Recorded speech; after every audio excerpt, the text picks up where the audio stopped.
جان سہم کر بولا، شیر ہے لیکن اسے آدم خور کہنا زیادتی ہوگی. ہاں ہم میں سے کو اس کے ہاتھ آ گیا تو پھر وہ ضرور آدم خور کہلائے گا، اس لیے جلدی چلو. جان بار بار مڑ کر پیچھے دیکھ رہا تھا.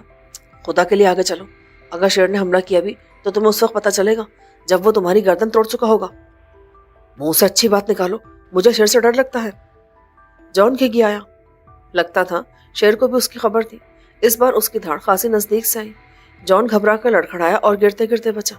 جان کیا ہو گیا؟ ایک شیر سے اتنا خوف؟ تم مسلح ہو، اس رائفل کا ایک برسٹ اچھے خاصے تگڑے شیر کو انجہانی کرنے کے لیے کافی ہے. چپ رہو، میں نے سنا ہے شیر کے کان بہت تیز ہوتے ہیں، وہ خاصی دور سے بھی آواز سن لیتا ہے. شیر کے کان نہیں، ناک تیز ہوتی ہے اور ہوا ہمارے عقب سے چل رہی ہے، اس لیے شیر تک بو جانے کا کوئی امکان نہیں. اس بار شیر نے میری بات غلط ثابت کی. اس کی دھاڑ ہمارے بائیں طرف سے آئی. ایسا لگ رہا تھا جیسے شیر ہمارے متوازی چل رہا ہو. میں نے جان سے کہا کہ وہ بائیں طرف نظر رکھے اور میں سامنے دیکھتا ہوں. ہم نے خطرے کے پیش نظر رائفلیں تیار کر لی اور بس ٹریگر پر رکھی انگلی دبانے کی دیر دی. رائفلیں ڈھیروں گولیاں اگلنے لگتی. جان نے اچانک میرا بازو دبایا اور ذرا فاصلے پر آگے ایک چھتنار درخت کی طرف اشارہ کیا. کیوں نہ ہم اس پر چڑھ کر رات گزاریں؟ میں چاہتا ہوں صبح سے پہلے ہم اس گھاس کے میدان سے نکل جائیں. گوریلے یہاں ہمیں بآسانی گھیر لیں گے. مگر شیر نے حملہ کر دیا تو؟ میں اس کو سمجھانے جا ہی رہا تھا کہ شیر کی دھاڑ بے حد نزدیک سے سنائی دی اور میں جان کے ساتھ بے اختیار درخت کی طرف بھاگا. تھکن، موٹاپے اور سستی کے باوجود جان مجھ سے پہلے درخت تک پہنچ گیا اور بہت پھرتی سے درخت پر چڑھ گیا. جان کے خوف نے اس میں بجلیاں بھر دی تھی. میں نے بھی اوپر جانے میں دیر نہیں لگائی. اس کا تنا مشکل سے 5 فٹ کے بعد 2 حصوں میں تقسیم ہو گیا تھا. پھر شاخ در شاخ ہوتا درخت 25-30 فٹ کی اونچائی تک پھیل گیا تھا. ابھی ہم نے 2 شاخے پر قدم رکھا ہی تھا کہ درخت پر جیسے قیامت آ گئی. وہ چیخو بکار شروع ہوئی اور درخت یوں رزنے لگا جیسے آندھی کی زد میں آ گیا ہو. پھر کسی نے جان پر چھلانگ ماری. جان نے اسے درخت سے نیچے جھٹک دیا. بندر تیز چیخ نکالتا زمین پر گرا اور اس سے پہلے کہ وہ اٹھتا میں نے ایک جسیم سے شیر کو اسے چھات پہ دیکھا. بندر نے آخری کربناک چیخ ماری. جان گرے ایک شاخ پر اور میں دوسرے شاخ پر چڑھ گئے. اس وقت ہم زمین سے کوئی 15-16 فٹ کی بلندی پر تھے. بندر کا کام تمام کر کے شیر نے درخت پر چڑھنے کی کوشش کی مگر وہ 2 شاخے سے آگے نہیں جا سکا تھا. واپس نیچے آ کر گرا. کچھ دیر دھاڑتا رہا، پھر بندر کی طرف متوجہ ہوا. اس درخت پر چھوٹی نسل کے بندروں کا ایک قبیلہ آباد تھا. اس نے واویلا کر کے شیر کو اس طرف متوجہ کیا تھا. اب بھی وہ مداخلت کاروں کی آمد پر سخت خفا تھے مگر شیر کی وجہ سے دم سادے پڑے تھے. شیر نے آرام سے بندر کھایا. اس سے شاید اس کی داڑھ بھی گیلی نہیں ہوئی تھی. بندر مشکل سے 2 کلو کا تھا. شیر اسے کھال اور دم سمیت کھا گیا تھا. جان گرے کا حال مجھے پتا نہیں لیکن خود میرا مارے خوف کے حال کچھ اچھا نہیں تھا. شیر شاید اپنی بھاری جسامت کی وجہ سے درخت پر مزید اوپر نہیں آ سکا تھا لیکن 15 فٹ تک چھلانگ لگانا اس کے لیے انممکن تھا. جان فائر مت کرنا، مزید اوپر جاؤ، میں نے دبی زبان میں کہا. آواز سن کر شیر نے ایک زبردست دھاڑ ماری. کوئی چیز شاخوں سے الجھتی نیچے گئی. میرا دل رک سا گیا. کیا جان نیچے گر گیا تھا؟ وہ شروع سے لرز رہا تھا. اس کے ہاتھ پیر کا دم شیر کی دھاڑ سن کر ہی نکل گیا تھا مگر نیچے سے بندر کی چیخ آئی تو میں نے سکون کا سانس لیا. شیر کو اس بندر سے کوئی دلچسپی نہیں تھی اس لیے اس نے بندر کو درخت پر واپس جانے دیا. لرزتا کانپتا بندر ناقابل بیان پھرتی سے آ کر میری ٹنگ کو شاخ سمجھ کر لپٹ گیا. جب اسے پتلون اور درخت کی چھال کا فرق سمجھ آیا تو اس نے ایک چیخ اور ماری اور پتوں میں غائب ہو گیا. میں ایک اوپری 2 شاخے میں خود کو پھنسا کر بیٹھا تھا. شیر کچھ دیر تک دھاڑتا رہا پھر تھک کر وہیں بیٹھ گیا. کچھ دیر کے بعد جان نے دبی آواز میں کہا، یوسف اسے گولی مار دیتے ہیں. فائر کی آواز ہمارے پیچھے آنے والے شکاری کتوں نے سن لی تو؟ برائے کرم چپ بیٹھو، ہماری آوازیں سن کر شیر اشتعال میں آ سکتا ہے. یہ بدبخت بندر مجھے تنگ کر رہے ہیں، میرے اوپر چھلانگے لگا رہے ہیں. فی الحال بندروں کی زیادتیاں تم برداشت کرو کیونکہ نیچے شیر ہے. جب یہ دفعہ ہو جائے گا تو ان بندروں سے بھی نمٹ لیں گے. میں نے اسے مشورہ دیا. غالباً شیر کو یہ مشورہ پسند نہیں آیا یا میں نے اسے دفعہ ہو جانے کا کہہ کر اس کی شان میں جو گستاخی کی تھی تو شیر کو اس پر تاؤ آ گیا. اس نے ایک اور زبردست دھاڑ کے ساتھ زبردست جست لگائی اور مجھ سے 1-8 فٹ نیچے رہ گیا تھا. شاخوں اور پتوں سے الجھتا شیر واپس نیچے گرا. میں ہڑبڑا کر 2 شاخے سے مزید اوپر جانے لگا. جب شیر ایک کوشش میں تقریباً یہاں تک آ گیا تھا تو اگلی کوشش میں وہ مجھے حاصل بھی کر سکتا تھا. اوپر جانے کی کوشش میں 2 بار گرتے گرتے بچا. یہ نرم لکڑی والا درخت تھا جس کی اوپری شاخوں میں اتنی قوت نہیں تھی کہ وہ میرا تقریباً 100 کلو گرام وزن سنبھال سکتی جبکہ رائفل اور میگزینز کی صورت میں 10-12 کلو وزن اضافی بھی تھا. یوسف کیا ہوا؟ بس ہوتے ہوتے رہ گیا، اوپر جاؤ. یہ شیر ہم میں سے ایک آدھ کو لے جانے کے موڈ میں ہے. تم ٹھیک کہہ رہے تھے، شاید یہ آدم خوری ہے. خدا کے لیے اسے گولی مار دو، کسی نے سن بھی لیا نا تو اس سے نمٹ لیں گے۔ جان نے گھگیا کر کہا۔ آدم خور والی بات میں نے محض جان سے دل لگی کے لیے کہی تھی، مگر شیر کی استقامت دیکھ کر مجھے بھی شبہ ہونے لگا کہ یہ شیر انسانی گوشت کے ذائقے سے آشنا ہے، ورنہ شیر شکار کے سلسلے میں اتنی تگودو نہیں کرتا۔ میں نے ایک اور دوشاخہ تلاش کر لیا تھا۔ شیر کی موجودگی میں امن پسندی پر مجبور ہو جانے والے بندر درخت کی اونچی شاخوں پر چلے گئے تھے، اور اس طرف کم سے کم مجھے کوئی بندر نظر نہیں آ رہا تھا۔ میں نے جان سے پوچھا تو اس نے کہا، ادھر بھی نہیں ہے، مگر ان کے خوخیانے کی آوازیں آ رہی ہیں۔ خوخیانے دو، بس ڈر کے مارے نیچے نہ گر جانا۔ وہ بھننا گیا، میں جان گرے ہوں۔ اچھا، پھر چلنا میں پہلے لرز کون رہا تھا؟ وہ تو شیر کا خوف تھا۔ جان گرے غالباً جھیم کیا تھا۔ خوف کے عالم میں بعض اوقات بندر بھی انسان کو شیر نظر آتا ہے۔ باتیں کرنے کے ساتھ میں شیر پر نظر بھی رکھے تھا۔ اس نے مشتعل ہو کر ایک اور دھاڑ ماری اور پھر درخت کی طرف جس لگائی۔ اس بار اس نے دوشاخے کو چھو لیا تھا جس پر میں کچھ دیر پہلے تھا۔ اس وقت میں مزید 3 فٹ اوپر تھا۔ شیر کی حد بس اتنی ہی تھی، اس لیے اس نے صبر سے کام لیا اور واپس اپنی جگہ بیٹھ گیا۔ جان نے ایک بار پھر مجھے شیر کو گولی مارنے پر اکسایا۔ اگر اس کو دیکھ کر اور شیر بھی آ گئے تو کیا ہم ساری عمر اسی طرح بیٹھے رہیں گے؟ تب ہم شکار کریں گے، 5، 6، 9، 10 شیر ایک ساتھ ماریں گے۔ میں نے جان سے کہا،